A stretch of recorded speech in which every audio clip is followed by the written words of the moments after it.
Hoy quiero contarle una nueva historia, una misteriosa historia ocurrida en el fin del mundo. Sígame y deje volar su imaginación.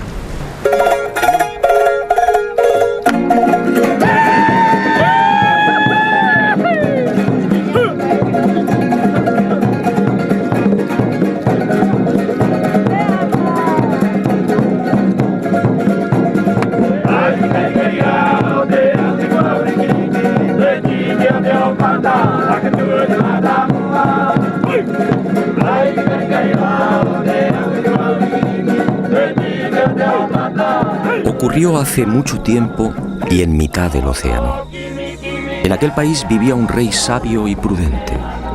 Era hijo de los dioses y dotado de poderes excepcionales. Su reino era próspero y feliz.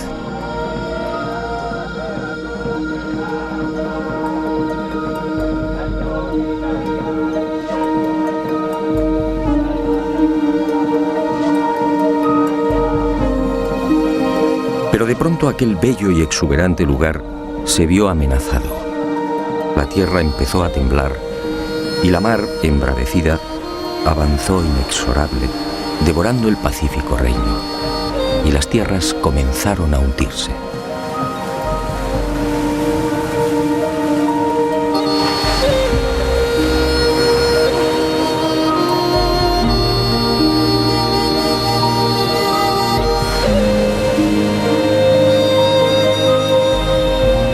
Y el rey solicitó consejo. ¿Qué debía hacer? Uno de sus magos viajó en sueños por el océano y al regresar comunicó al rey que debía partir en dirección al sol. Allí encontraría una nueva patria. Y el rey envió 7 exploradores.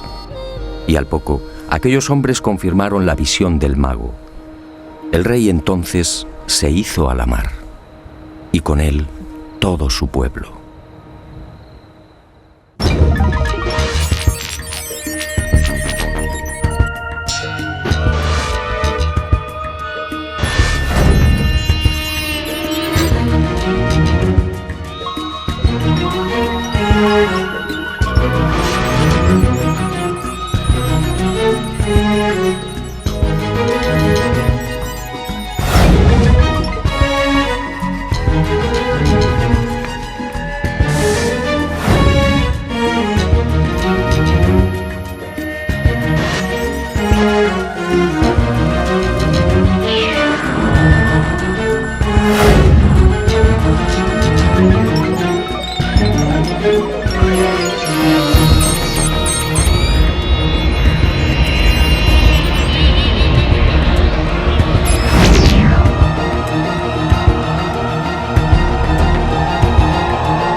Fue aquí en Anaquena, al norte de la isla, donde aquel rey sabio y prudente desembarcó por primera vez.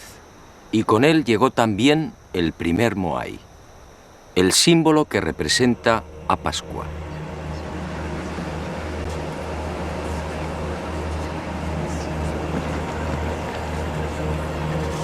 Mucho se ha escrito y difundido sobre estas colosales estatuas y el pueblo que las levantó. Sin embargo, esa amplísima bibliografía, más de 2000 volúmenes, no ha resuelto las grandes incógnitas que envuelven todavía a Tepito o Tejenua, el verdadero nombre de Pascua. El nombre dado a la isla por aquel rey sabio y prudente. Tepito o Tejenua, el ombligo del mundo.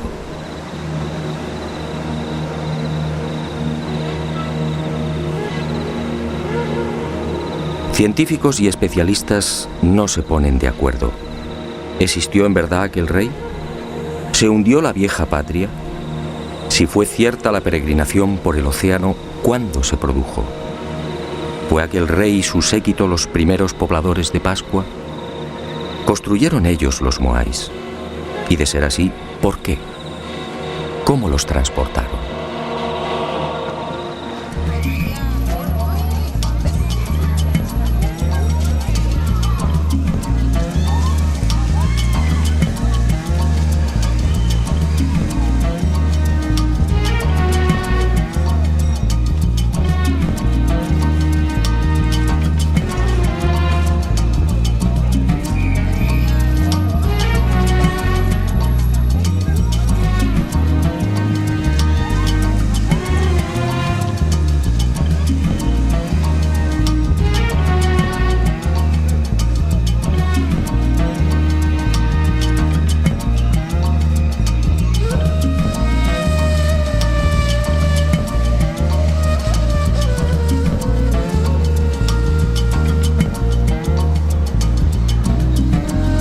En esta mi quinta visita a la isla de Pascua me propuse algo diferente, algo que quizá podía arrojar nueva luz sobre los referidos misterios. Hasta ese momento todas mis investigaciones habían tomado como referencia los dispares criterios de la ciencia, pero como digo, esas afirmaciones resultaban tan endebles como contradictorias. En esta oportunidad, obedeciendo a la intuición, escuché la voz del pueblo. ¿Qué cuenta la tradición? ¿Qué dicen los ancianos pascuenses? ¿Cuál es su versión?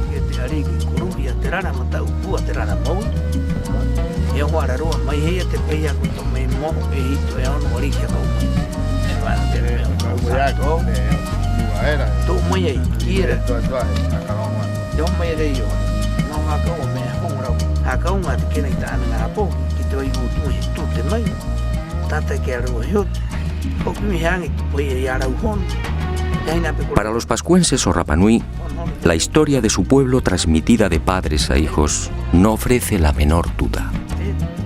Todo empezó con aquel rey sabio y prudente. Se llamaba Hotu Matua y su primitivo reino recibía el nombre de Hiva Marae Renga. Allí vivía feliz en compañía de su esposa, Bakai Ajeba. Pero un día, Hiva comenzó a hundirse. Y cuenta la tradición que aquellas tierras fueron tragadas por la mar a razón de 40 centímetros por año. El joven rey Oariki, desesperado, envió diferentes expediciones a la búsqueda de nuevas tierras, pero todas se hallaban pobladas. Fue entonces cuando el mago y sacerdote Haumaka tuvo la visión de una isla situada hacia el este. En sueños, el gran dios Makemake lo trasladó hasta 3 islotes que se alzaban muy cerca de una isla deshabitada. Haumaka recorrió el lugar y regresó a Hiva, anunciando la buena nueva a Hotu Matua. Al día siguiente, 7 exploradores partieron hacia el nacimiento del sol. Alcanzaron la isla y descubrieron las pisadas de Haumaka en las rocas de uno de los volcanes. Al regresar a Hiva, los exploradores intentaron persuadir al rey para que olvidara aquella isla. Se trataba de un lugar pedregoso, sin casi vegetación y azotado por vientos huracanados.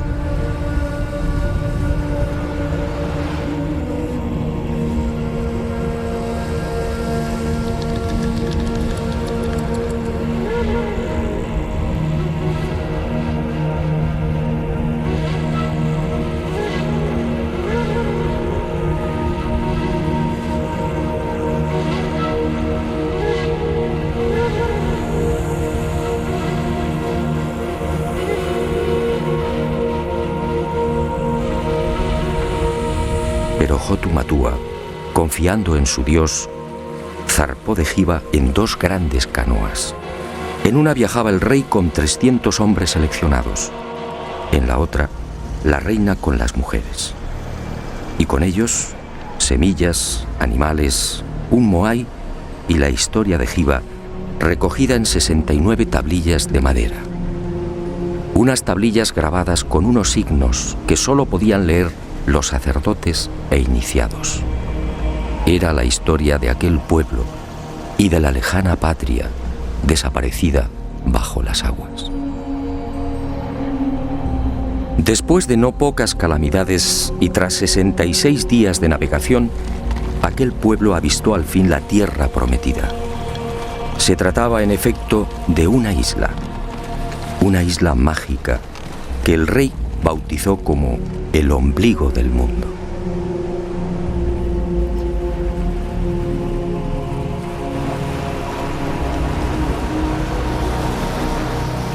Tras rodearla, el rey y su séquito desembarcaron en una de sus playas. Y con ellos, la caña de azúcar, el plátano, el ñame, el taro, las aves y gallinas.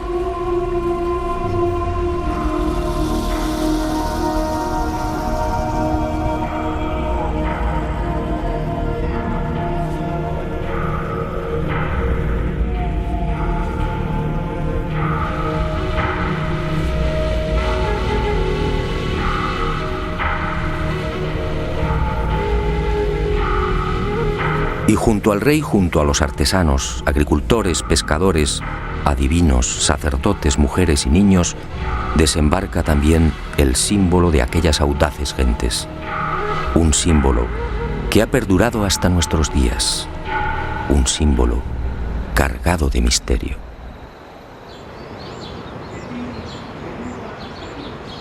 Según los ancianos pascuenses, así dio comienzo la verdadera historia de la isla. Este fue el primer poblamiento humano, una migración obligada que se remontaría quizás al siglo V.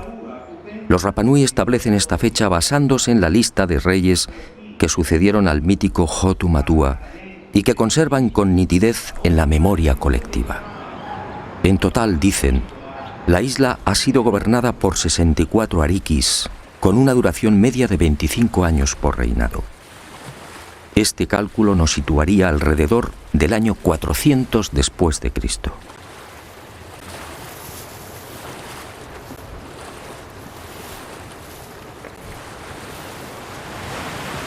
Algunos especialistas, sin embargo, fijan el desembarco de Hotu Matua y los Hanau Momoko o gente delgada en una época más reciente. Sea como fuere, en lo que sí coinciden científicos y Rapanui es en el hecho de que la isla se hallaba despoblada cuando Hotu Matua la pisó por primera vez. Y no es de extrañar, dadas las enormes distancias que la separan de las costas más próximas. De hecho, la única tierra que los pascuenses alcanzan a ver desde su isla es la luna. Hei tatou, aki runga era, o te manawai, ko te pokouri, o te pumahore, ahau maka. Kara o te wa e ki te aroe, huare wako akaha, I ananei, ko te hatinga kohe ahau. La siguiente pregunta a los custodios de la tradición Rapanui fue obligada. ¿De dónde se supone que procedía Hotu Matua? ¿Existió realmente el país llamado Hiva? Para la mayor parte de los científicos, el hundimiento de esas tierras es pura leyenda. Para los pascuenses, en cambio, Hiva Marae Renga fue real. Así lo dice su historia. Y los ancianos cuentan que Hiva formaba parte de un gran continente situado hacia el suroeste y a 2 meses largos de navegación. Pero el océano se lo tragó y hoy solo es un lejano recuerdo. Y los Rapanui, agradecidos por el interés de aquel extranjero, fueron a revelarme un secreto que, según ellos, confirmaría lo que habían recibido por tradición oral. Según esta información, en la isla de Pascua existe un punto que señala directamente a Hiva, a la antigua patria. Al oeste de la isla, en efecto, se alza un grupo de moais conocido entre los isleños como los 7 exploradores. Los Rapanui aseguran que fueron levantados en memoria de aquellos 7 audaces súbditos de Hotu Matua, enviados por el rey para confirmar el sueño del mago Haumaka. Curiosamente, son los únicos moais que miran al mar.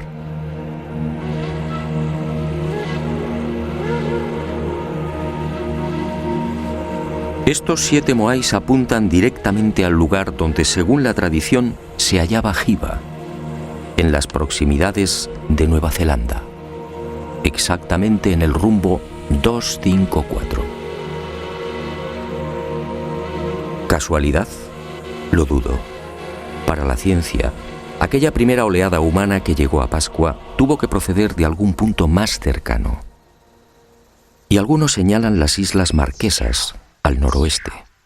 Otros incluso aseguran que Hotu Matua y su gente pudieron navegar desde las costas del Perú o de la India. Los pascuenses lo niegan. Hiva, dicen, era parte de un continente que ocupaba una gran extensión en el Pacífico Sur. E inevitablemente surge la sombra de otra leyenda. ¿Se refieren los Rapa Nui a Mu, el legendario continente desaparecido?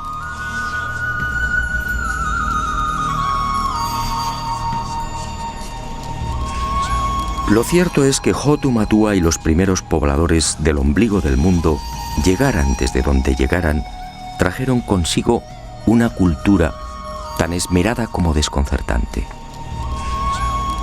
Hoy, la isla de Pascua es identificada casi exclusivamente por sus moais.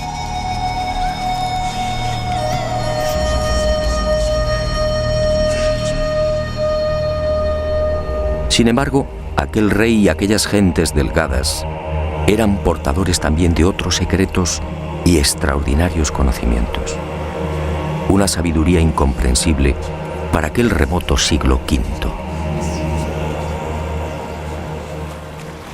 Según la tradición Rapa Nui, al segundo día de su llegada a la isla, Bakai, la esposa de Hotu Matua, dio a luz a su primer hijo. Se trató en efecto de un parto submarino.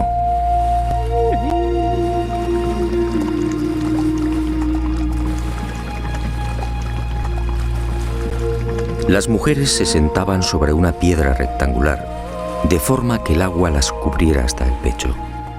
Y así nacían los bebés. Y uno se pregunta, ¿dónde lo aprendieron?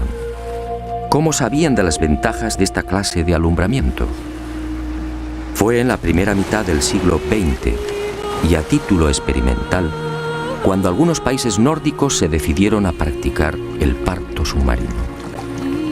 Y comprobaron que en estas especiales circunstancias, tanto la madre como el niño experimentan un menor sufrimiento. Los cambios de presión en el feto son casi inapreciables.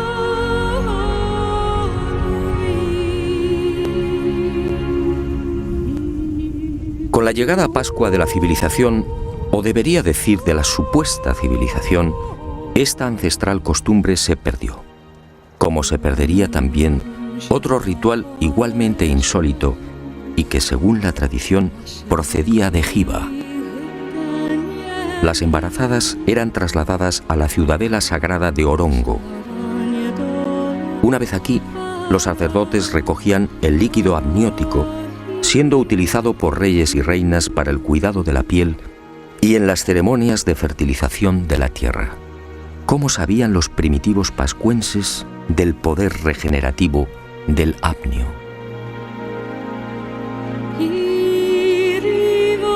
Aquella cultura efectivamente era mucho más sabia de lo que imaginamos. Pascua es una isla de origen volcánico, con un terreno hostil, pedregoso, casi permanentemente azotada por los vientos alisios y con un manto vegetal de apenas 50 centímetros. Y sin embargo, aquel rey sabio y prudente consiguió el milagro. En Pascua floreció la caña de azúcar, el ñame, el plátano, el taro y el camote. ¿Cómo lo lograron? Muy pocos conocen el secreto del rey Hotu Matua. Al llegar a la isla, aquellos primeros pobladores construyeron decenas de invernaderos o manabais como estos. Y he dicho bien, invernaderos.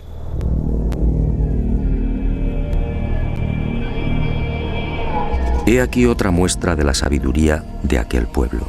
Una sabiduría o un poder heredados de Hiva. Las inclemencias y agresividad de la isla no fueron obstáculo para los recién llegados y levantaron los manabai. unos invernaderos excavados en el terreno de hasta 2 metros de profundidad y 20 o 30 de longitud. Un lugar que mantiene un especial microclima y que permite el crecimiento de toda suerte de frutos y hortalizas. Un milagro que los científicos no terminan de explicar. Y aunque la ciencia no tiene una respuesta satisfactoria, para los pascuenses, en cambio, la solución es tan simple como familiar. El milagro de los Manabái fue consecuencia del poder del mana. El mana era un poder sobrenatural emanado del dios Makemake, una extraña y singular criatura que descendió de los cielos instalándose en la mítica Hiva. Y aquel dios se cruzó con las hijas de los hombres, y de ahí nacieron los viejos héroes y los reyes. Y todos ellos disfrutaron del primitivo poder del dios, el mana. Una historia, por cierto, sobradamente conocida en otras culturas.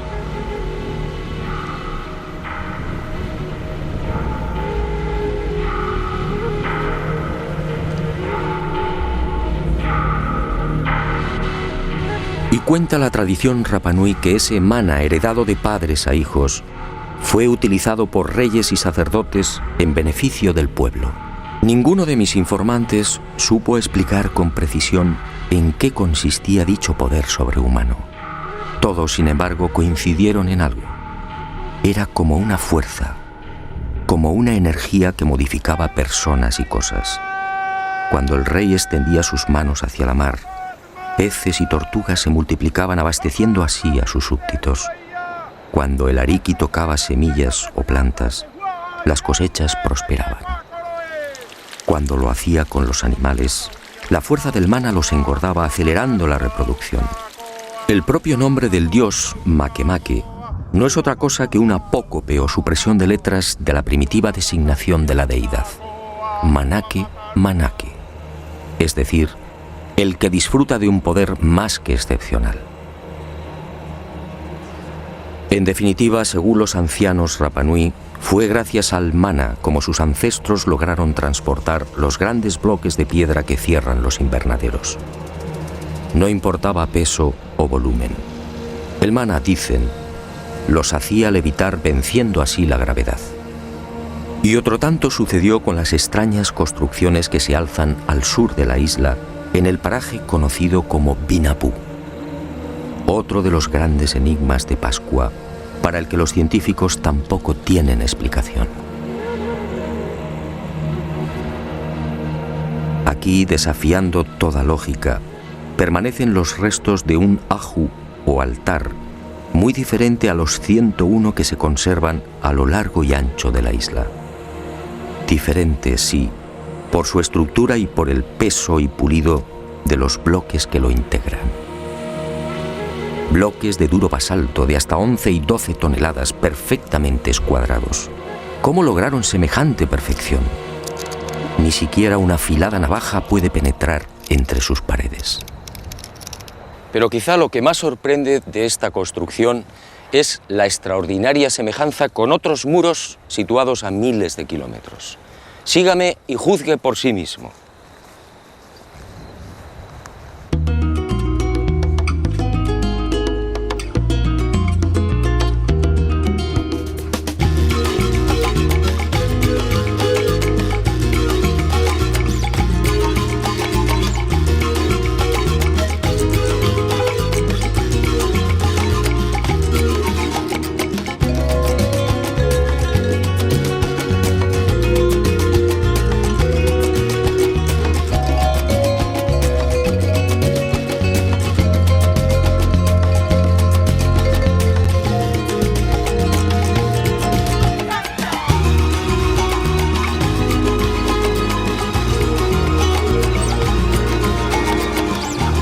Fue el Inca Garcilaso, en sus comentarios reales, quien proporcionó el primer aviso sobre lo insólito de estas edificaciones, en pleno corazón del Cusco peruano.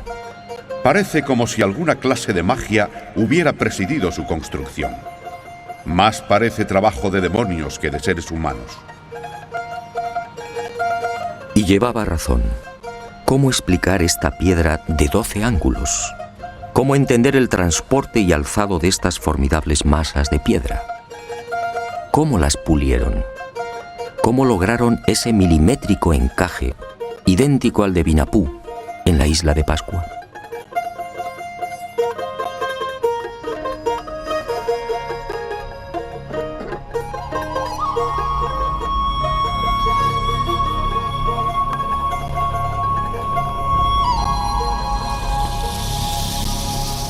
¿Y qué decir de las moles que dan forma a la fortaleza inca de Sacsayhuamán? Algunos de estos bloques superan los 5 metros y las 130 toneladas de peso. La técnica de construcción es prácticamente gemela a la que vimos en Pascua. ¿Cómo entender esta semejanza? ¿Pudieron los incas llegar hasta el ombligo del mundo? ¿Enseñaron a los pascuenses cómo diseñar y levantar estos muros? ¿O fue al revés?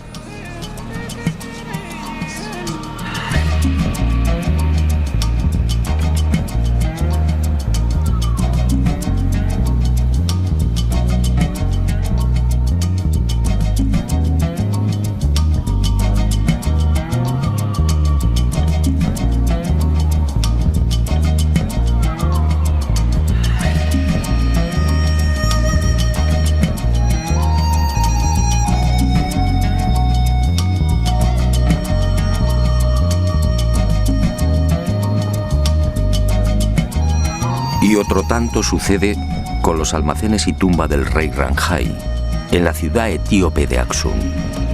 Una formidable construcción con bloques de 500 toneladas, escuadrados exactamente igual que en Perú y Pascua.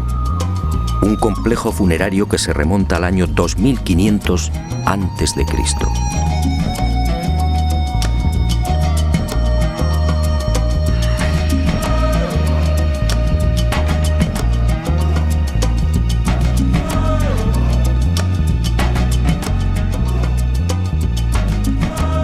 Pero la sorpresa y el desconcierto se ven nuevamente superados cuando uno acierta a caminar por la meseta egipcia de Giza. Aquí, en el templo situado al pie de la Esfinge, las increíbles construcciones de Pascua, Perú y Etiopía vuelven a repetirse. Según la arqueología oficial, este templo fue edificado por el faraón Kefren de la cuarta dinastía, es decir, hace 4500 años. Curiosamente, tanto el diseño como la disposición y el pulido de estos formidables bloques son similares a los de Vinapú, Cusco, Sacsayhuamán y Aksum. Algunas de estas masas de piedra miden y pesan exactamente lo mismo que las de la fortaleza inca o la tumba etíope.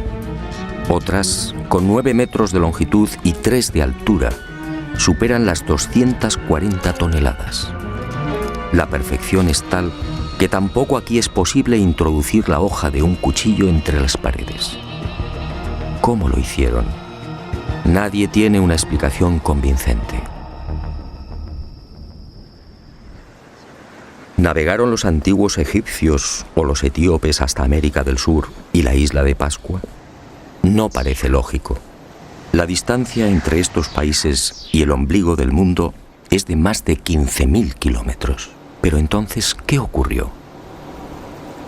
Por más que indagué, fue imposible hallar una explicación al enigma de la semejanza entre las construcciones de estas 4 culturas. En Pascua no existe vestigio alguno de las hipotéticas visitas de incas o egipcios. Para los Rapanui, los muros de Vinapú, destinados a sostener un moai de 23 metros, fueron obra de Hotu Matua o de sus inmediatos sucesores. Unos muros, dicen, que se hicieron realidad merced al mana.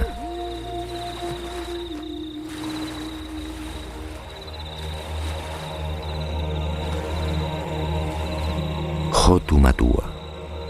He aquí otro de los intrigantes misterios de Pascua. ¿Qué fue de aquel primer rey? ¿Qué fue del Ariki que fundó la cultura Rapanui y que trajo el primer moai? Según la tradición, Hotu Matua gobernó durante 20 años. Fue la época del máximo esplendor. un periodo en el que se inició probablemente la construcción de las gigantescas estatuas y, sobre todo, el reinado del mana por excelencia. Todo en el soberano era mana, todo era sagrado, nadie debía tocarlo. Su cabeza, cabellos y manos eran santos. No podía cortarse el pelo y tampoco las uñas. Sus manos solo tejían redes. Al morir, el cráneo era separado del cuerpo y adornado con pinturas o grabados. Pero este poder, el mana, se hallaba asociado a otro concepto, el tapu, es decir, lo prohibido. Cualquier persona u objeto que pudiera tocar el rey quedaba maldito. Y el tapu, un concepto del que procede la palabra tabú, ha llegado hasta nuestros días en la isla del fin del mundo. El pescador, por ejemplo, no puede comer los peces que captura. Las mujeres y niños Rapa Nui tienen prohibido el consumo de atún durante la época estival. Los pascuenses no deben pisar el terreno donde se ha enterrado un cordón umbilical. Nadie podía ver al ariki comiendo o durmiendo. Los infractores del tapu eran condenados a muerte bien por el aplastamiento del cráneo o bien por la introducción en el recto de una antena de langosta marina. Un suplicio extraordinariamente doloroso que conducía indefectiblemente a la muerte.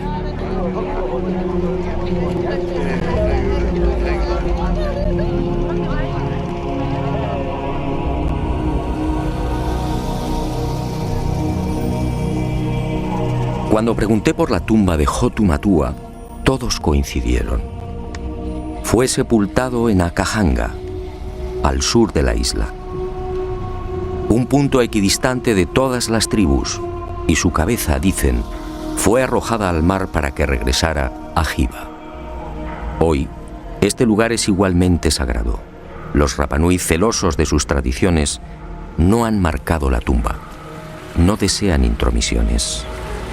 Nosotros, gracias a una información confidencial de los ancianos Rapa Nui, conseguimos ubicar el punto exacto donde, al parecer, reposan los restos de Hotu Matua.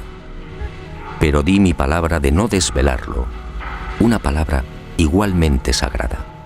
Y Hotu Matua trajo consigo la primera estatua de piedra, el primer moai. En la actualidad nadie tiene memoria de aquella primitiva pieza. Probablemente fue destruida. Según la arqueología, en Pascua han sido catalogados alrededor de 1000 moais. 400 se hallan enterrados o sumergidos en las aguas que rodean la isla. El resto se alza sobre un total de 101 ajus o altares estratégicamente repartidos por el interior y, sobre todo, por el perímetro costero.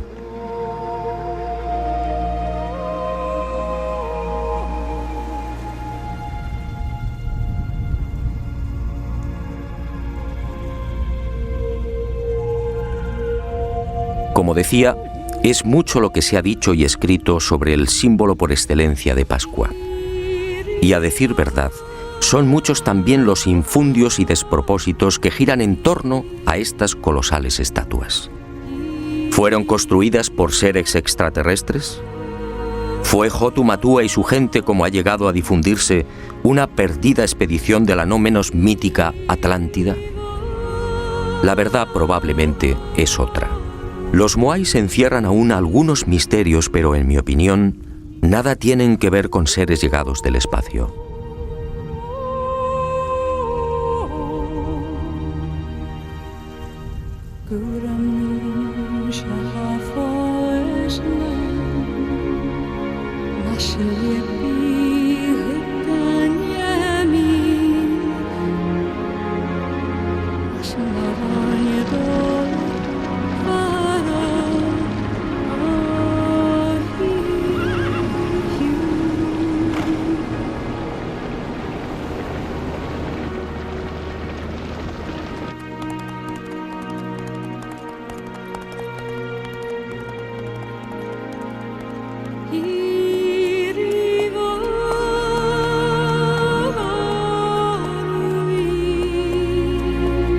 La prueba irrefutable del origen terrestre de los moais se encuentra al este de la isla. en las faldas de un viejo volcán, el Rano Raraku. Aquí se han contabilizado 396 estatuas, muchas terminadas y otras en fase de ejecución. Aquí, en la llamada cantera de los moais, se han encontrado los toki, las rústicas herramientas de basalto con las que se labraban. No hay, por tanto, la menor duda. Los moais son obra humana. Otra cuestión es por qué los hicieron y, sobre todo, cómo los transportaron. Para los científicos, una vez más, no hay seguridad. Para los pascuenses, en cambio, la finalidad de estos colosos de piedra está muy clara. Se trataba sencillamente de la representación de reyes o personajes notables de la comunidad. La estatua era trabajada en la cantera. Una vez concluida, se dejaba deslizar por la pendiente y encajada en una fosa. Allí se remataba la espalda y se esperaba a que el propietario falleciera.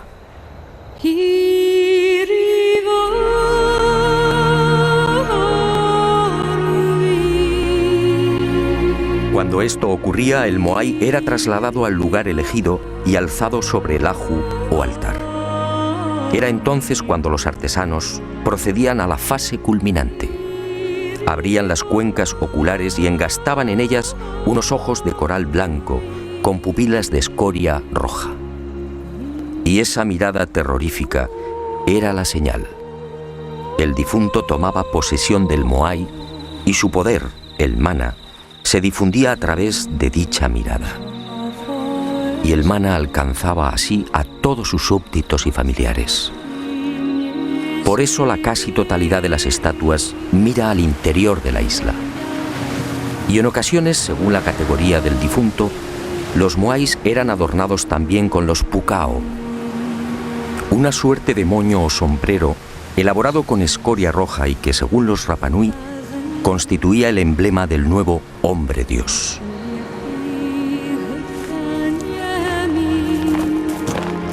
Y ahí, justamente, en el proceso de traslado del moai desde la cantera del Rano Raraku hasta su definitivo asentamiento, aparece el gran problema.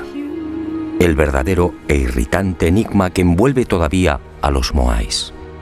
¿Cómo los transportaron?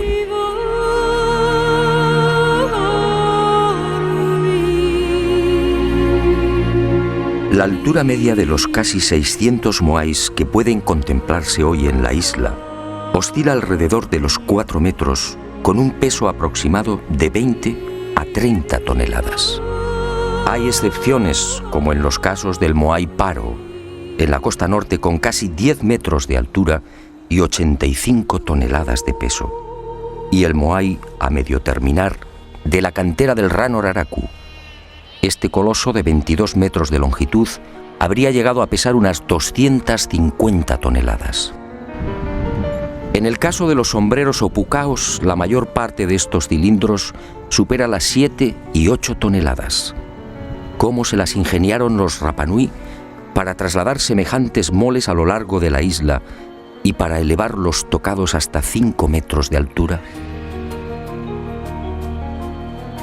Durante décadas, científicos como Malloy, Schwarzkopf, Thor Heyerdahl y otros se han esforzado por demostrar que el citado transporte de los moais no es en realidad un problema tan arduo o intrigante. Y han echado mano de las más peregrinas soluciones. Trineos de madera sobre los que descansarían las estatuas. Horquillas también de madera de las que colgarían los moais. Cuerdas y rodillos y hasta caminos de paja por los que podrían haber sido desplazados los grandes colosos. La verdad es que estas hipótesis no convencen. En algunos casos, ese supuesto arrastre habría exigido cientos, quizá miles de hombres.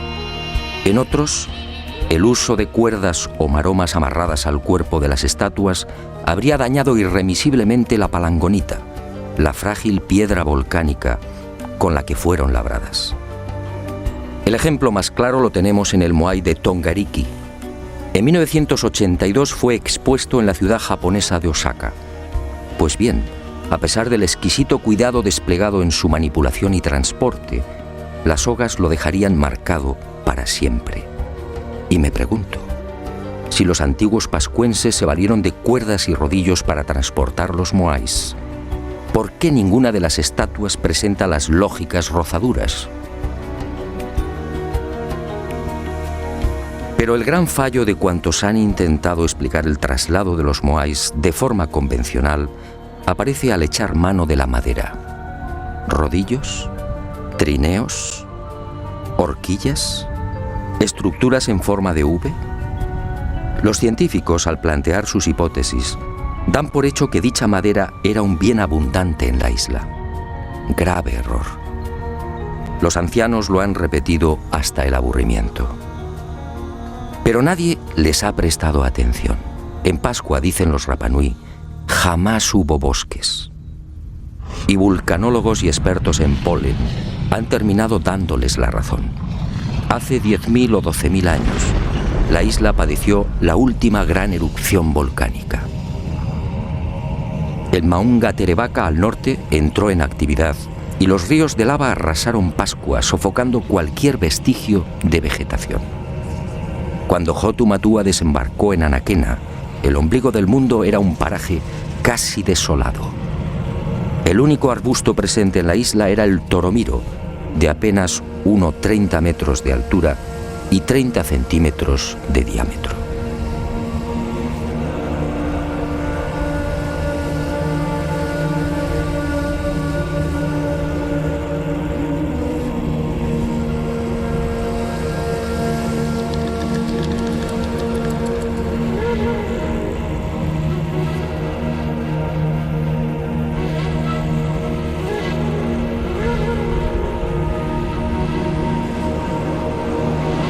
Está claro que los antiguos pascuenses no pudieron trasladar los moais con el auxilio de rodillos de madera porque sencillamente no había madera. Y el enigma aparece de nuevo. Si el toromiro no era suficiente para la elaboración de esos más que supuestos cientos o miles de rodillos, ¿cómo los transportaron? La respuesta de los Rapanui siempre es la misma: con mana. Era el poder más que excepcional del rey o de los sacerdotes el que levantaba las estatuas en la cantera, desplazándolas por el aire. Llegado el momento, cuando el propietario del moai fallecía, el cortejo se ponía en marcha. El ariki utilizaba su mana y el gigante de piedra se alzaba como una pluma, obedeciendo las órdenes del rey o del iniciado de turno. Y así viajaba hasta el lugar fijado por el difunto.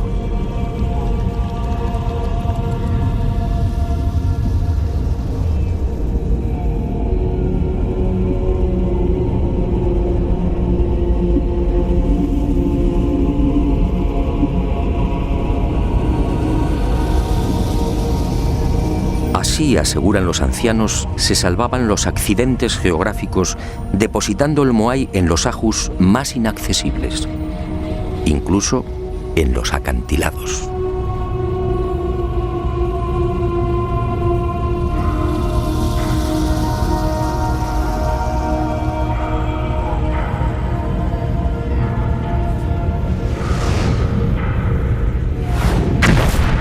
Pero esta versión, obviamente, no cuenta para los científicos.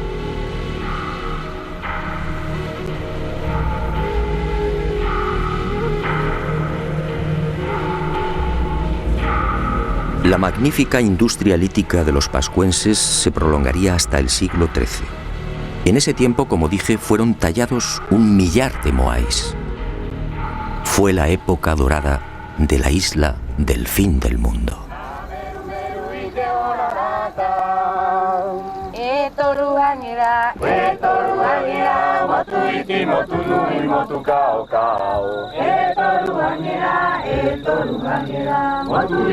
Pero un buen día, hacia el año 450, sucedió algo imprevisto.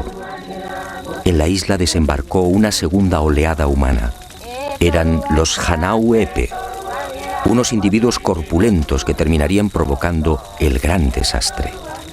Eran muchos, cuentan los ancianos Rapanui, y se instalaron en el Poike. Y allí vivieron durante siglos. Y los Hanau Epe, mal llamados orejas largas, se mezclaron con los primitivos pobladores. Pero en el año 1680 estalló el conflicto, y unos y otros guerrearon hasta que los invasores fueron exterminados.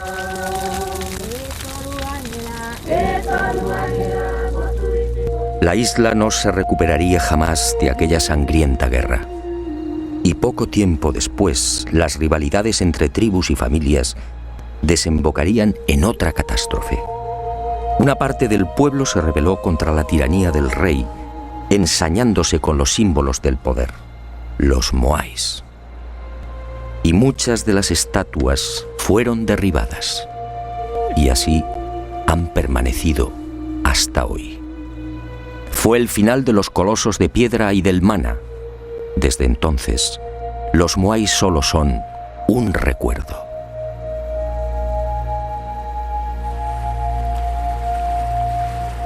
Pero las desgracias de la isla del fin del mundo no terminaron ahí. A partir de 1722 el hombre blanco entra en contacto con Rapa Nui. Y durante un siglo, casi un centenar de buques arriba a las costas de Pascua. Y con ellos, la codicia, las enfermedades, la muerte y la esclavitud. En 1862, 7 barcos peruanos atracan frente a la isla y capturan a 1 millar de pascuenses. Todos ellos son trasladados a las islas Chincha y al interior del Perú, donde trabajan como esclavos. En 1877, Pascua se encuentra al borde del colapso.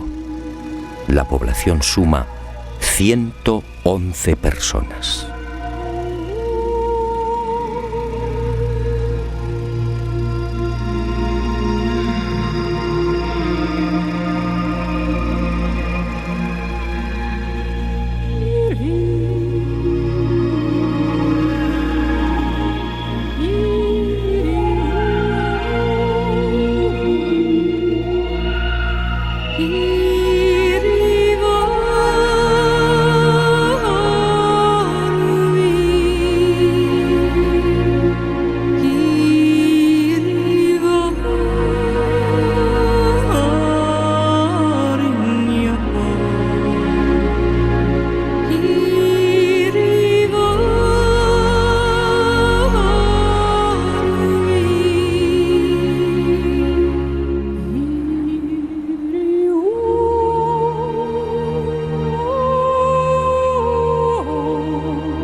Con el destierro y esclavitud de los pascuenses se registra otro suceso no menos lamentable. Junto al millar de isleños capturados en 1877 se encuentra el rey Caimacoy y la mayoría de los sabios y sacerdotes de la vieja cultura Rapa Nui. Todos mueren en las guaneras peruanas, perdiéndose así otro gran tesoro, el secreto de las tablillas Rongo Rongo.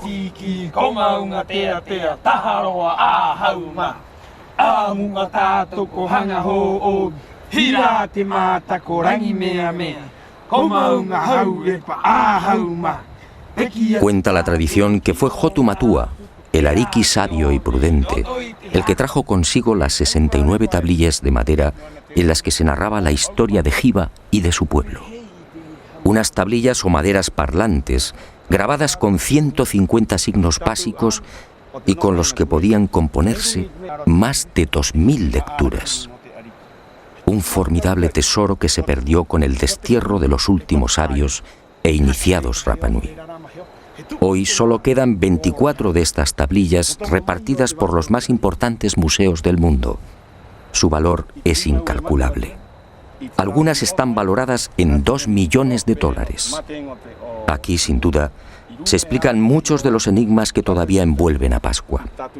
Aquí, según los ancianos Rapa Nui, en estos extraños símbolos se habla también del mana y del singular y poderoso dios Makemake, la criatura que bajó del cielo.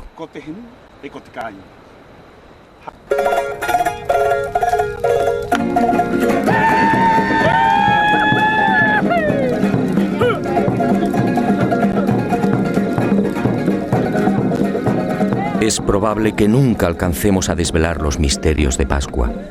No importa. Pascua sigue conservando la huella y la magia de aquel tiempo y de aquellos hombres. Eso, en el fondo, es lo importante. Pascua, hoy, es una puerta abierta a la imaginación y a los sueños, la puerta más sagrada y benéfica con la que todavía cuenta el ser humano.